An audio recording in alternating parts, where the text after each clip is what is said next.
And now, Dr. Watson, what about this adventure of the ancient queen? Well, Mr. Harris, as I recall, it took place in the spring of 1896. And properly speaking, it began not on our own green island, but on the sun-baked sandy waste of Lower Egypt. It was in this area that Sir Edward Norcross, the eminent British archaeologist, had long sought the ancient mysteries of the pharaohs. Then one day, near a place called El Ayat on the Lower Nile, he broke into a hidden underground tomb, crisscrossed with dark and dust-choked passageways, brooding with the silence of centuries. And then Sir Edward and his assistant Smythe left the rest of the excavation party and pushed forward into the most remote section of the subterranean tomb.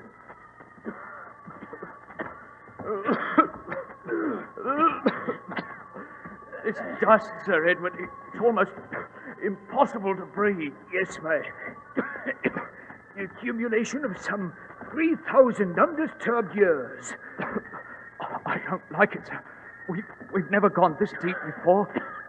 I don't know. I've got a feeling we are not alone here. Oh, rubbish.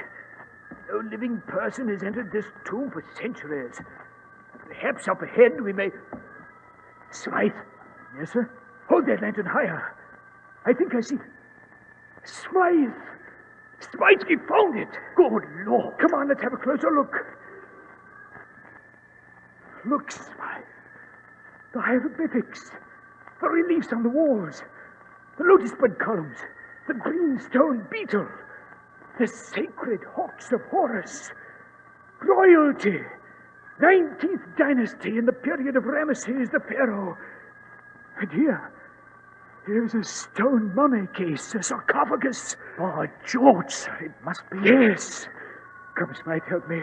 Let's force open this stone coffin cover. Yes, sir. I'll get under it with the crowbar, sir. It's opening, sir. Smythe. Look. Good Lord, sir. It's a queen. Yes, Smythe. The queen of the Egyptian pharaoh, Ramesses II. I've been looking for her for years.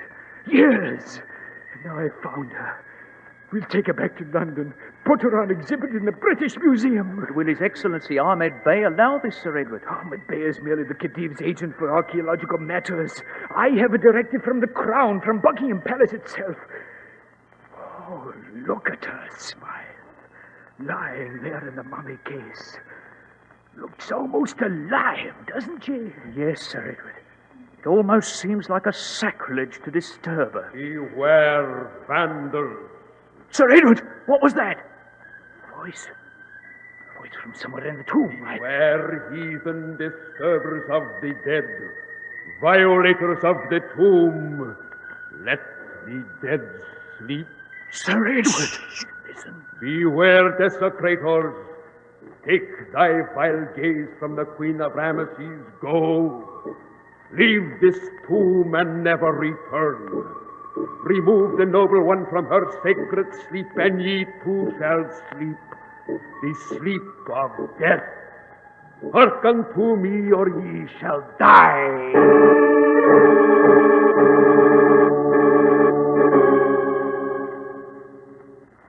So you intend to take the mummy of the Queen of Ramesses back to London, Sir Edward? Yes, Your Excellency. I plan to bring her directly to the British Museum. As Foreign Minister for His Royal Highness the Khedive, I do not advise it. Oh, what do you mean? You told me about the voice in the tomb, Sir Edward. You have been warned. Yes, Your Excellency. I know the legend. There's supposed to be a fanatical Egyptian sect called the Society of the Sun, devoted to the protection of the sacred spirits of the royal dead. You are well informed, Sir Edward. Of course, it's all rot. Pure rubbish. I heard a voice, yes, but I'm sure it came from one of the Egyptians in my party, somewhere in the tunnel. Probably tried to frighten us away so that he could rob the mummy case of its priceless relics at will. You still insist on transporting the mummy to the British Museum? I do. Very well. You have royal authority, and I cannot refuse you. However, there are a few details I must insist upon. Yes? The mummy case must remain sealed and placed under heavy guard for the entire voyage. and I myself will go along to see that this priceless treasure of Egypt arrives safely at its destination.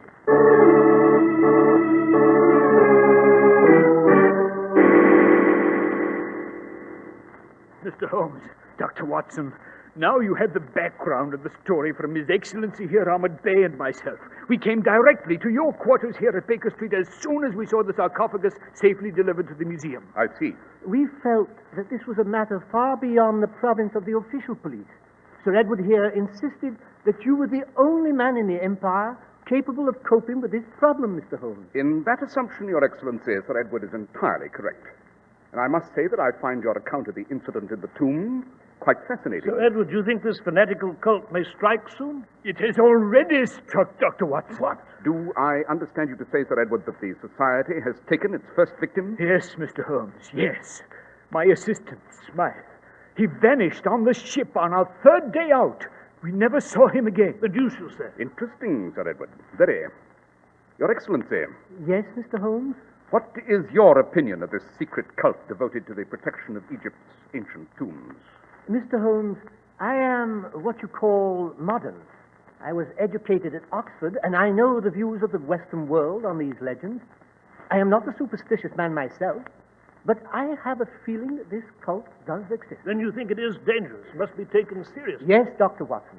I have repeatedly suggested to Sir Edward here that the only safe course is to restore the mummy of the Ramesses Queen back to its original resting place and seal the tomb. Send the Queen of Ramesses back to Egypt?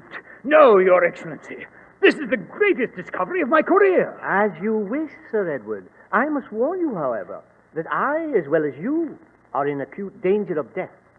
After all, I have been an accessory to spiriting the mummy out of Egypt, and if these assassins decide to pay a visit to my suite at the Savoy, What the deuce is The that? window pane, Watson, has just been smashed. Yes, someone threw an object through it. Quick, Watson, to the window. See anyone on the street below? No, Holmes. I thought I saw a shadow turn the corner, but I couldn't be sure. Mr. Holmes, Dr. Watson, here's the object that broke your window. It's the scarab. Yes, a green stone beetle, and there's a note attached to one of the claws. Allow me to examine the note, Your Excellency. Dash it, Holmes, don't just stand there. What the devil does it say? Beware, Sir Edward. You have been warned. Your time will come, and soon. For he who despoils the tomb of the pharaohs, he who violates their eternal rest, dies.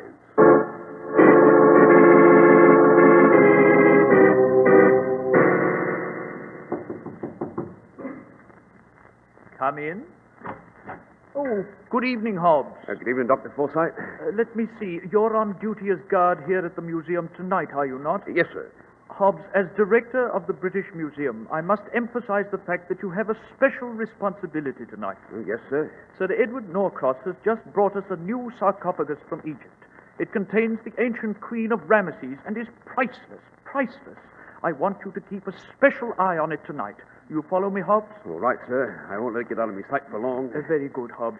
You'll find the mummy case just below the massive granite statue of Ramesses in the Egyptian Central Saloon between the galleries. Good night, Hobbs. Good night, Dr. Forsyth.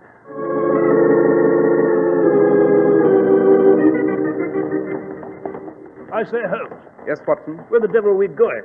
After Sir Edward and Ahmed left our rooms, you rushed me out in the street, and I didn't... First, Watson, we're going to the home of my good friend, Dr. Eustace Forsyth, director of the British Museum. Indeed, why? It's past closing time at the museum, but I hope I can induce Dr. Forsyth to allow us a special showing of Her Ancient Majesty, the Queen of Ramesses. Holmes, surely you don't believe that? Watson, I'm prepared for anything at this point. We're dealing with a mystic here, with a group of fanatics who will stop at nothing. I've instructed Sir Edward to bolt his doors and lock his windows, but I fear it may not be enough. What do you mean, Holmes? I mean that Sir Edward's in very grave danger. Unless I underestimate this strange society of the sun, other lives will be at stake before this night is done.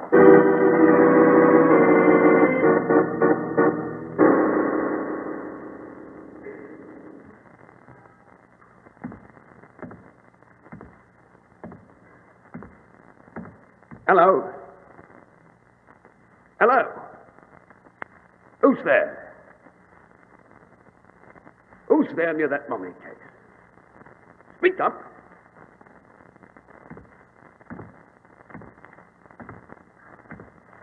sworn I saw someone lurking around that mummy case of the Ramese queen. No. No. No!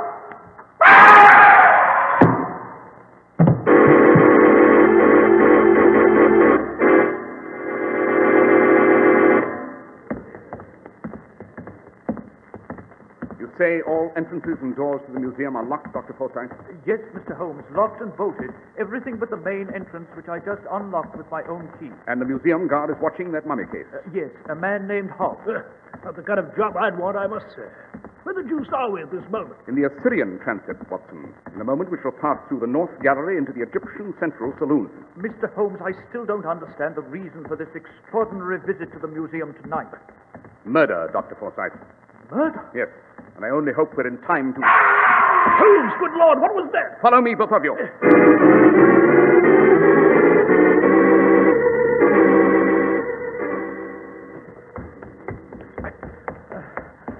Here we are, at the Egyptian Central Saloon. There's deuce of dark in here. Quick, Watson, a match. Yes, here you are, Holmes. Here's the massive granite statue of Ramesses II and the mummy case of the Queen at its feet. Holmes, good Lord. Just as I feared, Watson, we're too late. Why, it's Hobbs. Hobbs, the guard. He's covered with blood. Yes. Dead. Yes, struck in the head by a tremendous blow. Watson, look. Where? Up at the statue of Ramesses II. Note the clenched granite fist. Holmes, good heavens, the statue's fist is it's smeared with blood. I don't understand it. I don't understand. Beware. What's that?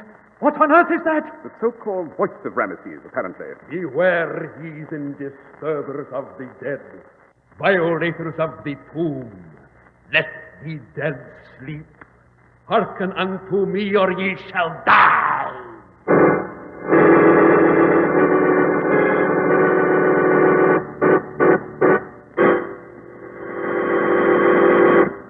Well, Dr. Watson, so far it's been some adventure. Why, the thrills and chills are chasing themselves up and down my spine. This one's in a class by itself, Doctor. Class by itself? Oh, you mean the American idiom for distinctive? Yes, that's just what I do mean, and you've chosen just the word I need when it comes to Clippercraft clothes, Doctor. Distinctive. Right now, at the friendly independent store in your community that sells Clippercraft clothes, one of America's greatest and most distinctive clothing values is yours. And for the savings you'll pocket, you can thank the great Clippercraft plan. In a typically American way, more than 1,200 of this country's finest independent stores from coast to coast, stores you can trust, have merged their buying power to reduce fabric, production, and distribution costs to an absolute minimum. Otherwise, it would be quite impossible for you to own topcoats or overcoats as luxurious looking as Clippercraft's for only $40 to $47.50. Or the new lightweight zipper lining Clippercraft topcoat that is sweeping the country at a price that will surprise you. It's so low. That's why men who know insist on Clippercraft clothes. So be sure to visit the Clippercraft store in your city.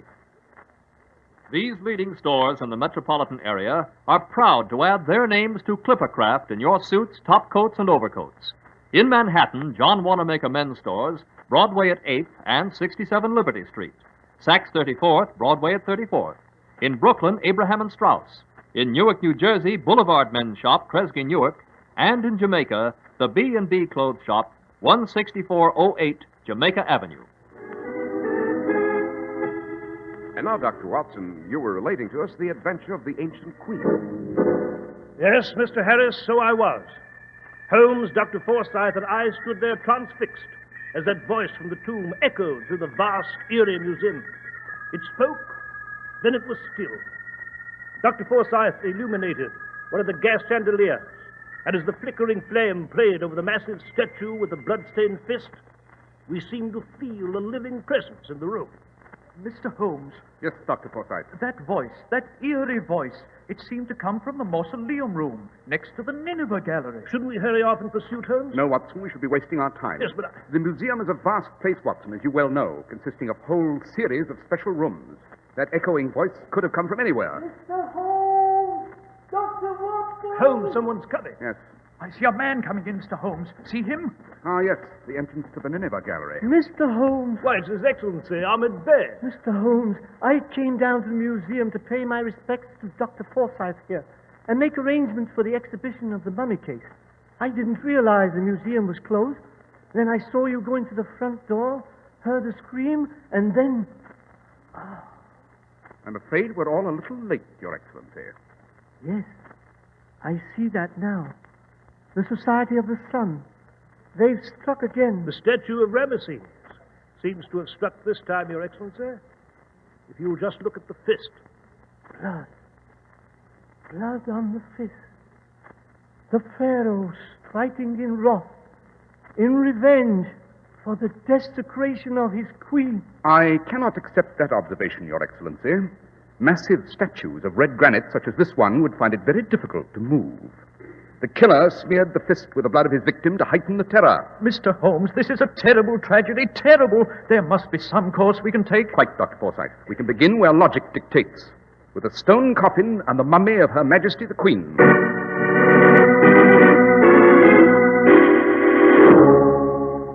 Watson, you take that end of the stone cover, I'll take this. It's quite heavy. Do you mean you're going to open the cover of the mummy case, Holmes? I am indeed. Mr. Holmes, it is dangerous. Quite, but entirely necessary and a risk we must take.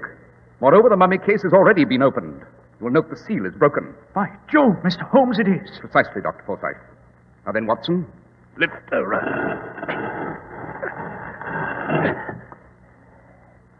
Well, gentlemen, there she is.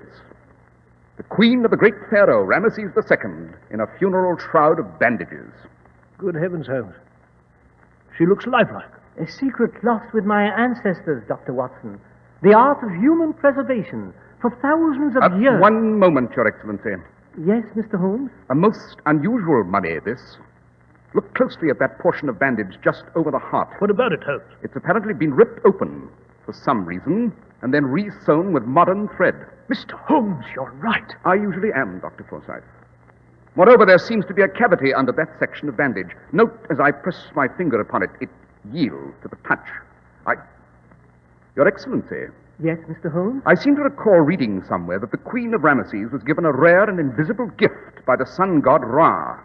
As one of the foremost Egyptologists in the world, have you ever heard of this legend? No.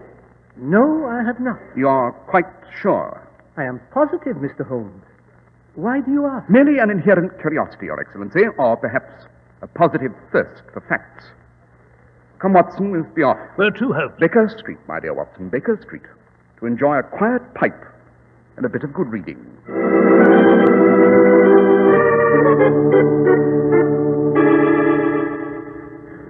Holmes, how the devil can you sit in that chair and read some obscure and dusty volume while these fanatics Patience, Watson, patience. I'm merely trying to resolve a point of scholarship. This obscure and dusty volume, as you've so irreverently called it, happens to be a rare edition of the Journal of Egyptian Mythology from the First Dynasty to the Middle Empire. I can't say I'm impressed, Holmes. What is it, Holmes? I found it, Watson. I found it. You found what? I confess, Holmes, I'm entirely confused. Holmes, there's a coach drawing up to the curb. Obviously, Watson, I can hear it quite plainly through the open window. Oh, there's a man coming into the building. I think it's Sir Edward Norcross. Sir Edward? Watson, I instructed him to stay in his rooms behind bolt and key. The man's in grave danger.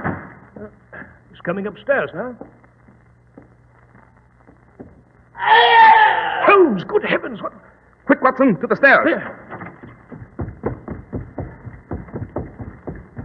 Holmes, it is Sir Edward.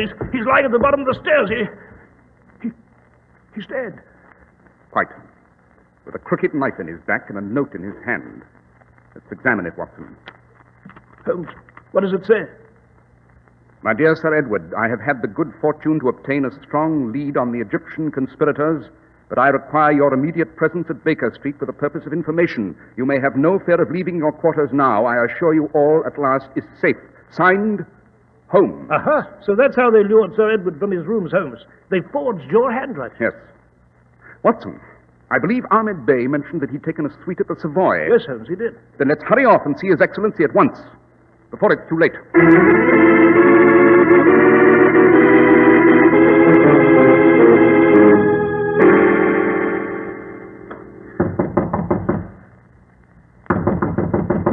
Your Excellency. Doesn't seem to be anyone in, Holmes. By Jove, Holmes, he's left his door unlocked, you know. Good Lord. Look at this room. Yes. A bit disorderly, isn't it, Watson? Disorderly? It's been turned upside down. Lamps are smashed, the furniture is all... Obvious signs of a fierce struggle. Hello, what's this? What's what? It seems that His Excellency was preparing for a long journey after having only this evening arrived from one. Aha, Watson, look here on the table. Seems to be a boat timetable of some kind. Precisely. Then for some reason he's returning to Egypt post-haste. On the contrary, my dear fellow, this happens to be the timetable of the liner Catania. And the Catania leaves Liverpool tomorrow at noon for America. For America? Holmes, dash it, all this doesn't make sense. It makes very good sense, Watson. The intentions and activities of His Excellency Ahmed Bey are crystal clear to me now. What's this? There's only a towel thrown over the bed, Holmes. Use your eyes, man. Observe closely. You see this brown and sticky stain on the corner of this towel? Yes, Holmes, I see it now, but what is it? That stain happens to be resin. Resin? Quite. And it may interest you to know, Watson, that mummies in the 19th Egyptian dynasty were embalmed in a coat of resin before they were bandaged in order to preserve them. Holmes, now what I should be very happy to resolve this entire adventure for you, Watson, or at least partially, on our way to the British Museum. It's there, I think, that we shall see the end of this blood-drenched affair.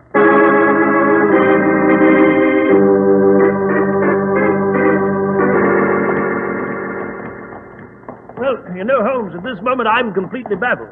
I see no connection between these various events. Then let me enlighten you, Watson. First, His Excellency Ahmed Bey is a member of the Secret Society of the Sun. What? Now let's reconstruct, Watson. Note that Ahmed Bey insisted on staying close to the mummy on its trip to England. Yes, but It's reasonable to suppose, then, that Ahmed could have thrown Smythe overboard. But subsequent events made me sure of it. You remember we entered the museum with Dr. Forsyth through the main hall? Yes. Well, Ahmed Bey was there before us. He called to us from the Nineveh Gallery on the opposite side. Hence, we were between him and the only available entrance. By Jove, Holmes, you're right. Quite. He assassinated the museum guard, Hobbs. Then his greed got the better of him. He knew the ruby of Ra was hidden in the mummy's heart under the bandages. The ruby of Ra? Yes, Watson. According to the legend, of which His Excellency denied all knowledge, the sun god Ra had given the Queen of Ramesses a huge ruby from his protective shield. It was placed in her heart to shield her from all harm. And Ahmed Bey dug it out and re-sewed the bandages. Exactly. I noticed a bit of thread on his trouser cuff when he approached us in the Egyptian Central Saloon. It was the same thread used to sew the mummy's bandages. Then that resin stain on the towel... Obvious, Watson. The ruby was covered with resin from the mummy. And later, Ahmed Bey tried to wipe the sticky residue off with the towel. He had planned to escape to America with the ruby and sell it for a fortune. Is it why are we going to the museum now, Holmes? Because, Watson, I have a feeling that we shall encounter the end of our adventure there.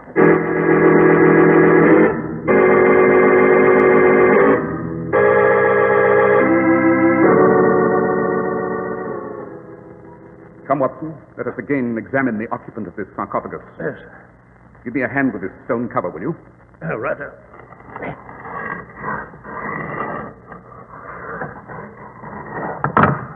Holmes, good heavens, the mummy, the Queen. It's gone. Quite. And in her place lies His Excellency Ahmed Bey, with a crooked knife in his back. Precisely, Watson. The revenge of the Society of the Sun.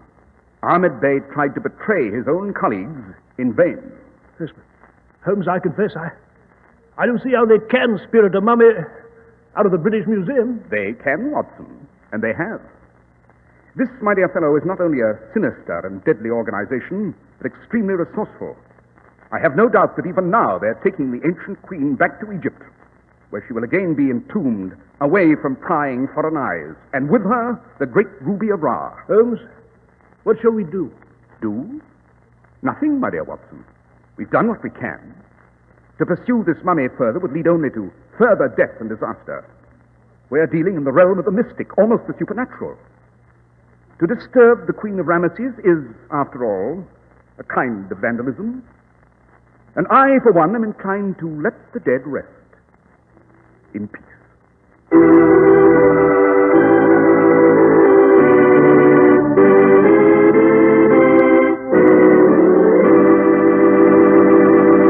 Well, Dr. Watson, that was certainly an unforgettable adventure. Indeed it was, Mr. Harris. And I might say here that as far as I know, the ancient Queen of Ramesses has never been found. And Holmes and I always took the view that, well, may she rest in peace. Well, and now, Dr. Watson, what adventure will you have for us next week? Well, next week, Mr. Harris, I shall relate to you the adventure of the discordant bells. It concerns a creaking rope, a red smudge, a jangling refrain, and a human Pigeons.